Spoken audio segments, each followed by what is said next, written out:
2.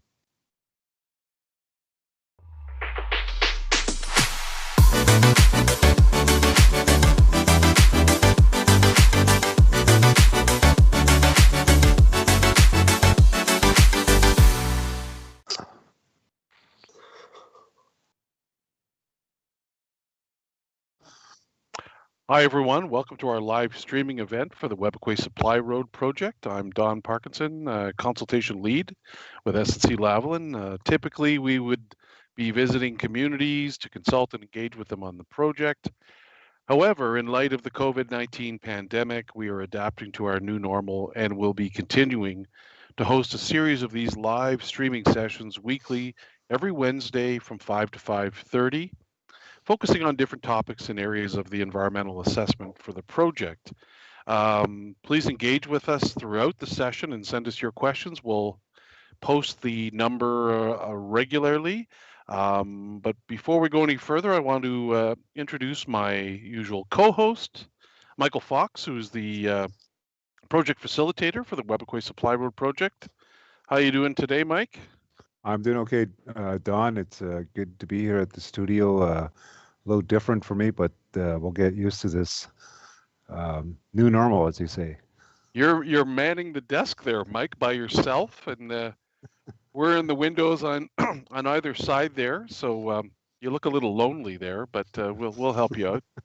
And now with us today is Mr. John Cooper, Water Resources Engineer with S&C Lavalin, who's the firm doing the technical portion of the environmental assessment and preliminary engineering.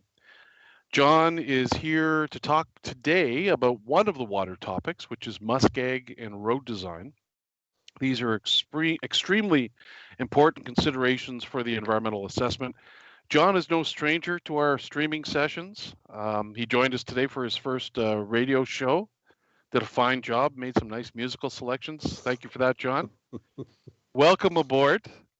And maybe I'll kick things off question-wise by just asking a bit about the land that the Webequay Supply Road corridor covers. How would you describe it in terms of amount of surface water and how that surface water is distributed over the land, John? Yeah, so the area of the Webequay Supply Road it's pretty flat. There's not a lot of topographical relief, rather. Annual precipitation is maybe 800 to 900 millimeters a year. A lot of that falls in the winter and sort of is released as snow melt. So the area is best categorized by just flat. When do I get a set of those football earmuffs that Mike has? Like, it looks like he's John Madden or something on the sports desk there. In what, 1973?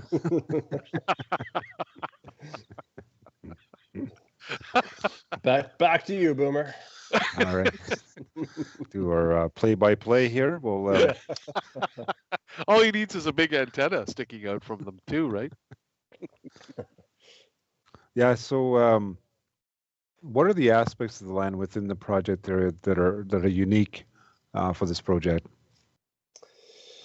So I think the biggest one is just there's a lot of muskeg, particularly on sort of the east-west section. So it's probably 70 plus kilometers of just muskeg, which is very difficult to construct on.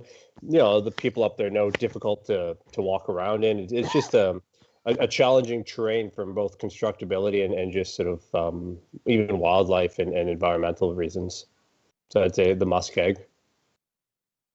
There's so much water up there. When you fly over Webequay, that's one thing that's really striking is just how much water there is there, isn't there, John? I mean, water is such a big issue, both groundwater and surface water, and time and time again when we do consultation with Webequay and surrounding communities, water is coming up because it's such a critical issue, right? Whether it's drinking water, quality in communities or lack of quality in communities, or just as Michael talked about in the radio show earlier today. I mean, water is a means of navigation, right?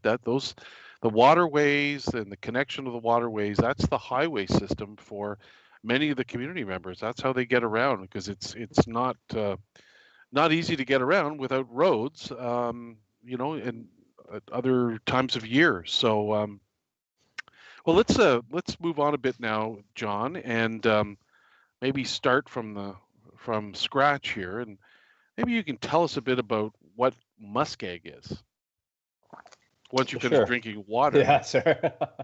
It's hot these days. It's like 28 out. Yeah. Muggy.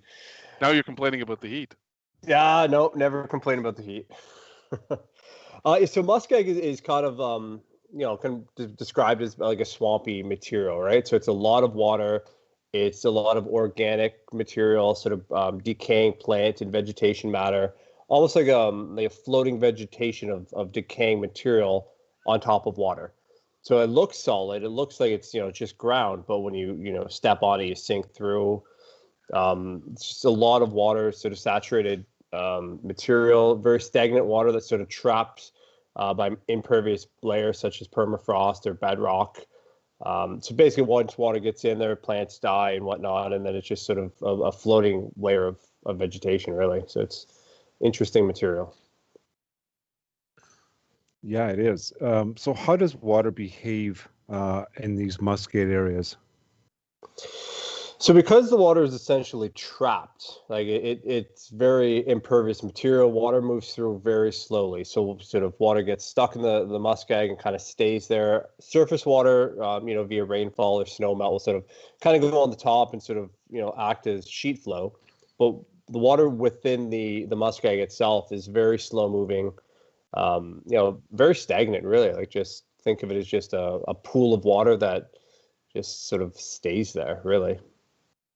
It must move very slowly, eh? Like Yeah. it's not visible. There's no visible flow, is there really? It's that slow. No, yeah. I mean, there is on the surface, but subsurface, not a whole lot of movement, or at least slow moving compared to other areas, other materials. So, John, whereabouts is the muskeg located in these within the project area?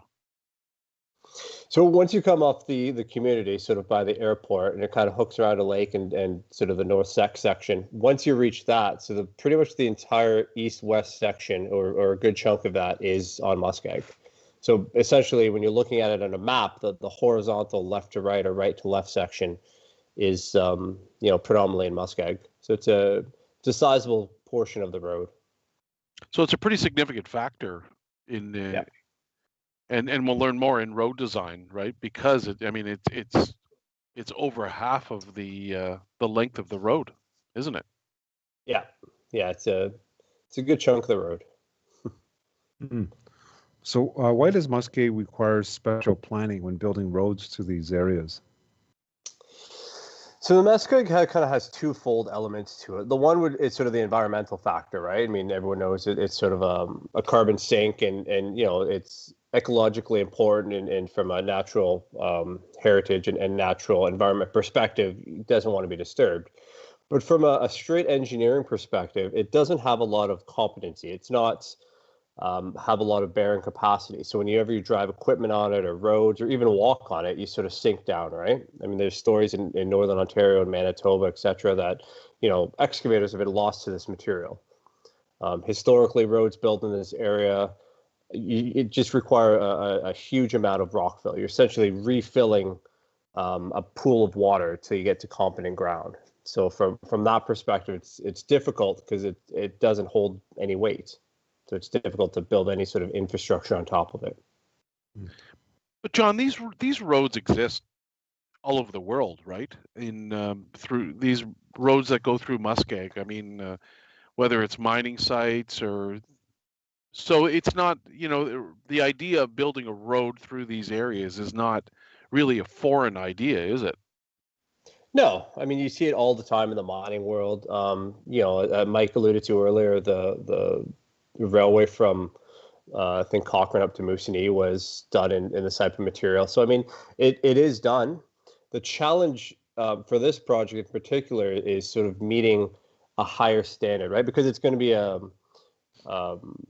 public. I mean, whether it's community public or I mean, I don't really know the logistics of who's going to use it per se, but whoever's using it, it has to be safe, right? It has to be held to like a Ministry of Transportation level, right?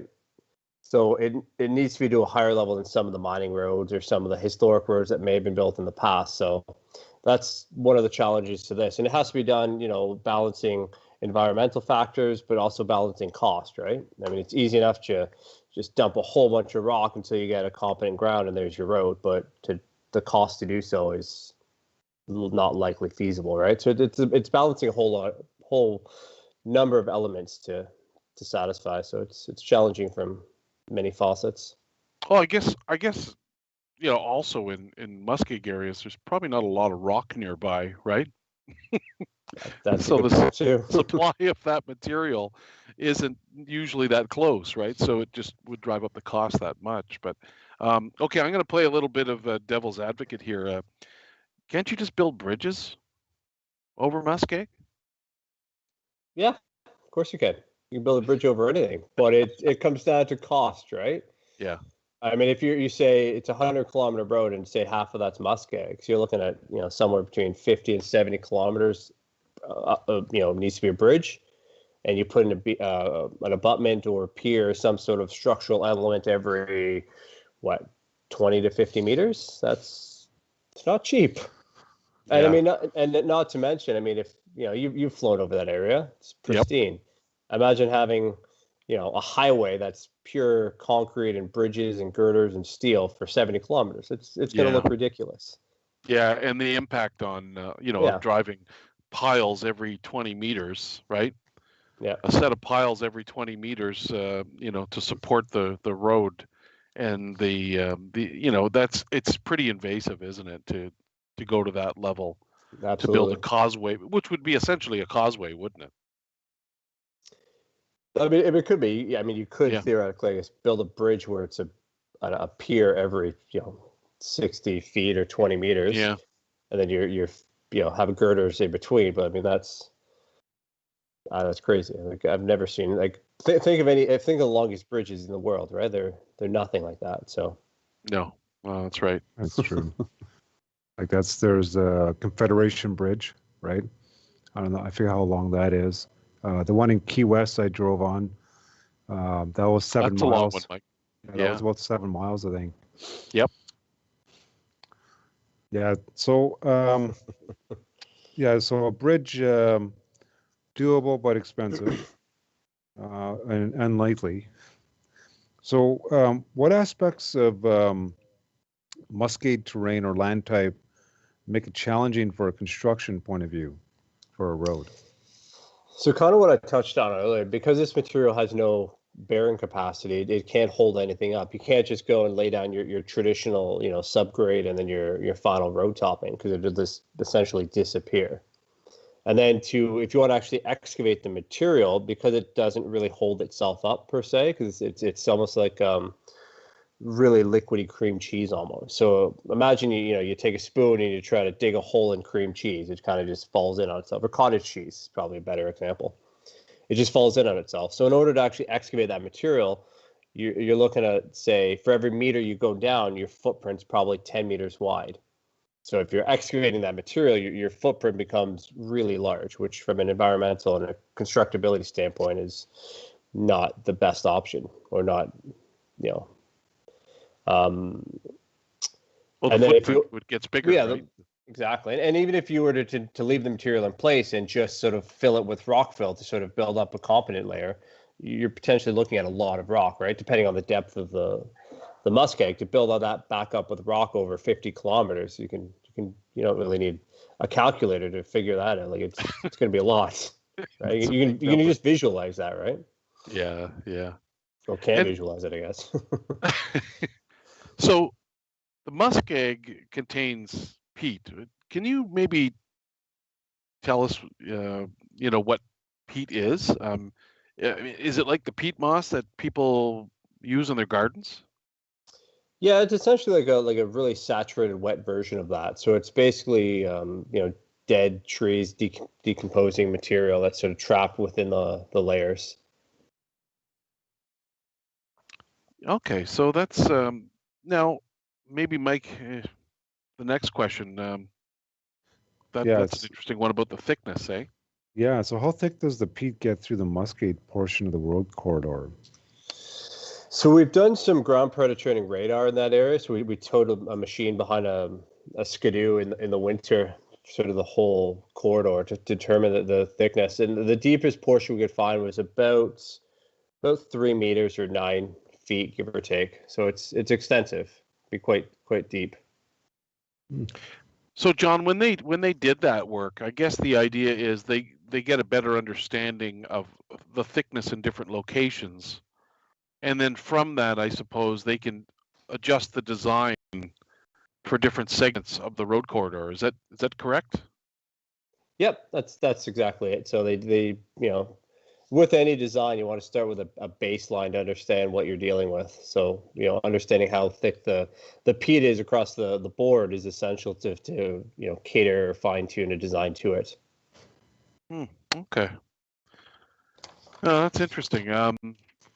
Okay, I think we should do next is have a look at an animation that our team has put together, and you'll recognize the voice in the animation, the person doing the voiceover. I don't know if you're doing work for Disney as well too, John, but did a good job in the animation there. So I think what we're going to do is we're going to look at that animation, and then we're going to come back and talk a bit about that, because I think there's a lot of interesting conversation to come out of that. So if our technical team has that ready. Yeah, they do. They do? Okay, let's take a look at that animation, and then we'll come back and continue our conversation with John.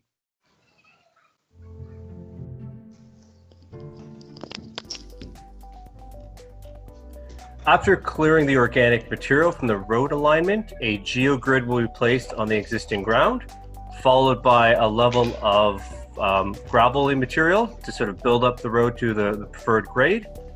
On top of that, a secondary geogrid will be placed, followed by a final road topping.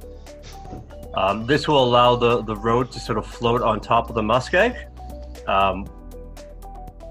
In addition, culverts will be placed as needed to allow drainage to go back and forth, surface water drainage. Subsurface or groundwater will continue to flow naturally, as the road shouldn't impede the flow. And there's the final road topping there, and that is how we will construct the road. Excellent. That was very good. We'll probably do more of those, eh, Don?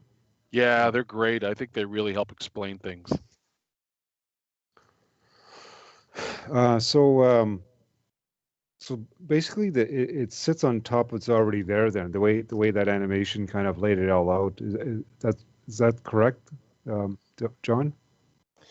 I give or take, yes. I mean, if there's so you'd grub ahead of time as much as you can. So you'd get rid of some of the shrubs and some of the trees, and obviously any big obstacles in the way. But essentially, if you're not getting rid of the muskeg, yeah, you would just lay the geogrid on top and then use that as your starting point to build your road base up. So John, you just mentioned the word geogrid. Can you explain what that is? What the purpose of it is, too, please? Sure. So it's essentially a plastic mesh. Like it's pretty thick, heavy duty plastic that spans the width of the road plus some. And it sort of comes in either rectangular or triangular shapes, and basically you lay it down and it acts as essentially a snowshoe. So when you put rock on top of it, the rock sort of gets caught in the mesh, the grid initially. That sort of locks the rocks together, and then each subsequent layer of rock sort of locks in because it's sort of an angular type material. So if you have a weak spot or settling in one area, the whole road will kind of act uniformly and sort of not necessarily settle the same amount across the board, but the stronger section will sort of help hold up the weaker section, and you'll have more distributed weight. So the best analogy is sort of I keep going back to the snowshoe effect, where it's essentially the road is the weight of it is distributed over a wider area via this mesh, via this grid. So, John, would it look like that orange construction fencing? That kind of sort of look. It's like a matrix of plastic fencing. Yeah, it looks like that. It's more black or gray, and it's thicker. It's Okay. I'm trying to think. It's almost like what you'd have like that connects beer cans together, like before they became environmentally friendly and more like the cardboard stuff, Okay. but like those Yeah. plastic ring things kind of, but more in a triangular shape and just thicker, like just more rigid plastic that you can't really pull apart. Hmm. That Okay. sort of effect. So So, oh, that's interesting, John. So I mean, building a road using that. I mean, if you've got 60, 70 kilometers of that, it's probably a lot more expensive than building a regular section of road over firm ground, so to speak, isn't it? yeah, it potentially is. I mean, I haven't looked at what the cost benefit would be of Yeah. either, but what the Geogrid does is it sort of does a bunch of things. It eliminates the need for an outrageous amount of aggregates. You don't need to fill up, 9 feet or 10 feet or 3 meters of rock, right? Yep. It basically it for quick math, it basically the Geogrid replaces, say, 5 feet of rockfill across the board. Wow. So 5 feet of rockfill Yeah. by what's your corridor? Maybe 50 feet Yeah. by 50 kilometers. So I mean, if you can convert my metric to imperial back to metric, it's a lot of material you're saving essentially. Yeah. Yeah. So I guess the GeoGrid then sort of helps the road behave in a more like uniform fashion, right? So that you don't get these significant failures in different spots. It sort of helps the road sort of behave almost equally all over as it's being used, right? As vehicles go over it. Is that fair to say? Yeah, for the most part. I mean, I don't want to get the misconception that it's. I mean, we always call it a floating road, which it essentially is, but it's not like you're walking on a dock that's floating on water. It's not like Yeah. as you drive on this thing, it's rocking side to side and moving. Like it's Yeah. for argument's sake, it's a rigid road structure. Like when you drive on it, it'll feel no different than a typical paved road or gravel road on bedrock. Yep. It's just the constructability of it is different. Yeah. I mean, the weight of a meter of rockfill, even if it's floating on top of a geogrid, is still pretty heavy. Like you're not going to feel it under your feet. You're not going to feel it Yeah. move. So Yeah. Interesting. Mike, did you want to ask about the culvert pipes? Yeah, we saw that in the animation. You saw the culvert pipes there. So I guess because the water seems like the water in Muskeg, it appears it's not moving. So why would we need so many culvert pipes? I guess. So in the animation, we put a bunch of culverts, just sort of emphasize that there will be culverts. The exact spacing and sizing hasn't necessarily been finalized. But essentially, if you remember, there's still surface flow. It still rains. There's still snowfall, and that water still goes somewhere, right? It always heads, out to a coast or to a larger lake, essentially, right? Like it follows gravity. So because it's so flat, there isn't necessarily a defined channel or creek or path that it takes. You can't, say there's a crossing, right? There's a clear stream. We'll put a crossing, a culvert there, like you traditionally would. In crossings where there's defined water courses, we'll obviously do that. But where it's basically the Muskeg and it's all flat, the culverts are just spaced, frequently enough that you don't get water built up on one side of the road where it's trying to get across. Because that could potentially lead. I mean, if you build up your water level too high on one side, you're putting pressure on the road and you could blow it out, or, I mean, you're just impeding the natural flow of where the water wants to go. So the whole point of those sort of, we'll call them relief culverts, is just, so to allow water to go where it naturally would, prior to the road construction. Now, John, I know you're not a fish biologist, and I don't think you play one on television either. But what will be done to make sure fish will use the culvert pipes to travel from one side of the road to the other? If you want to pay me to pretend to be a fish biologist, sure. But essentially, so what we're doing is where there is a defined water course, that is visible and measurable, and we can take flow measurements. And the fish habitat biologists and colleagues have gone and they've quantified the area quite well in terms of fish habitat. So where it's a concern or where there is fish or even a defined water course, we're going to do an open bottom culvert. So instead of a traditional barrel culvert or an arch culvert or something you typically see on a highway, it's going to have basically a strip footing on either side and then an arc that crosses or bridges over the water course, but then underneath will be the existing untouched creek. So from a fisheries perspective, the water will still flow the same way. I mean, the velocities might change a bit because you're putting in a culvert, but your substrate and the bedding material is going to be the exact same as it is now. So we're doing that to sort of, as a fisheries concern, just to, not mitigate or not impact the fish as much as possible. Right. This is probably my last question. What can be done? What can be done with the road design to limit the impacts? Limit the impacts in the event of a spill. Yeah, so this is something that's come up a couple times throughout the design process and the EA process. A couple of things we've kind of come up with. I mean, typically you'd have a bit of a ditch that would capture that before it gets released to the environment. A lot of the road section is pretty flat, so to actually put a ditch in, it might not be feasible. So we've also sort of kicked around that idea of sort of having either a wider shoulder or having a wider footprint of the road, and then have some sort of sacrificial material like a sandy material or a fine aggregate that can be, for lack of a better term, I guess, sort of absorb the spilt material or at least contain it, that can then be removed and treated offsite or disposed of offsite and new material brought in.